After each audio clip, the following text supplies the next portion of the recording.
Kennedy Jackson. How are you doing today? Good, how are you? I'm glad you were able to join me for this virtual meeting.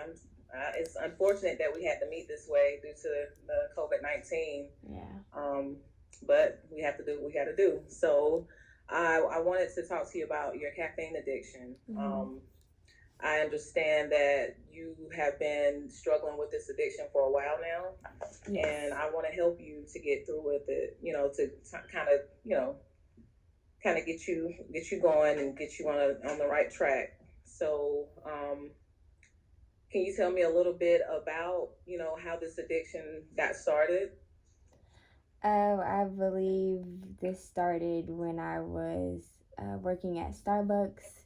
Uh-oh. That's interesting. I was working at Starbucks for about 5 years, and throughout the shift, there was no limit on how many drinks that you could get. And since Starbucks is majority coffee, I would drink up to 8, 9, 10 shots a day of espresso, and a drink, not only just caffeine, but the sugar that would be in my drinks as well. It just became something that I needed. I felt that I needed in order to get throughout the day, because I would work sometimes early morning shifts, or sometimes I would work at night, and I would be at school. I would have classes throughout the day as well. So it was definitely an energizer, something that was motivating for me. Okay. So when did you realize that this was a struggle for you? Like, when did you realize that you needed help with breaking this addiction?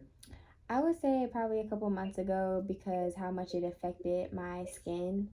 I had seen the caffeine and the sugar play a major part in the acne that I was getting on my face. So I wanted to try and stop it. And when I kind of cut it, like in the middle of the week, I was cranky, irritable, just Okay. so I was like, I can't do this. I need Right. something. Okay.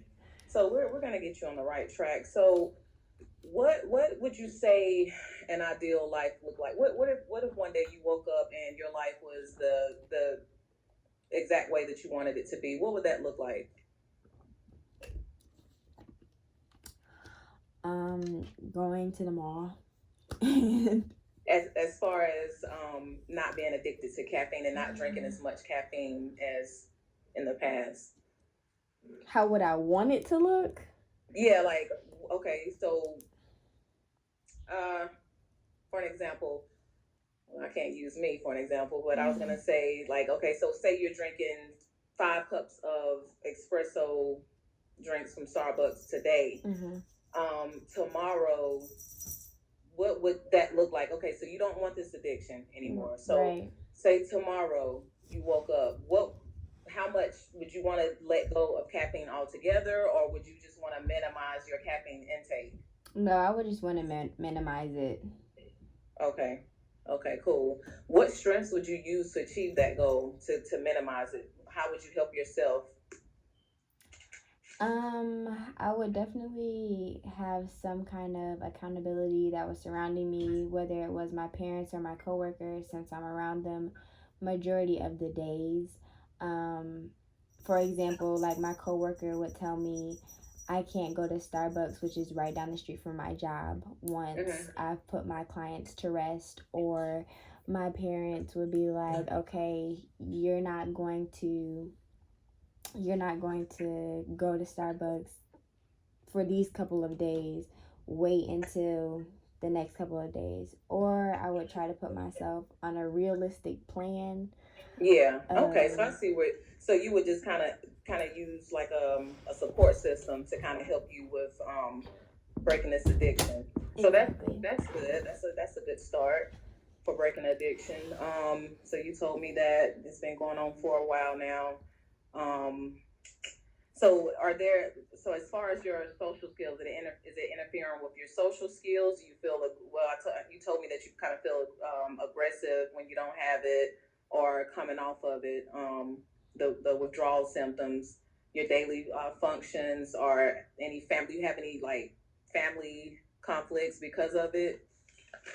No, not terribly. Like I think people around me that know that I love caffeine understand and kind of see a switch of behaviors when I haven't had it, but it's not like, oh, Kennedy needs her coffee. So, Okay. Okay, well, um, that's a good sign. That's a good thing. yeah, Okay. So, well, we're going to, I think we can get a grip on this, and we will come up with some kind of plan for you. I just wanted to go over, what the main points and what your focus is as far as breaking this addiction. I mm-hmm, feel like there is still hope. I don't feel like, that you're too deep in that you can't, break this addiction. So, right. we will do a follow up in the next week or so. So just send me an email and just let me know what times work best for you. That way we can, meet again, and Okay. I'll see you soon. Thank you. No problem. Have a good day. You too.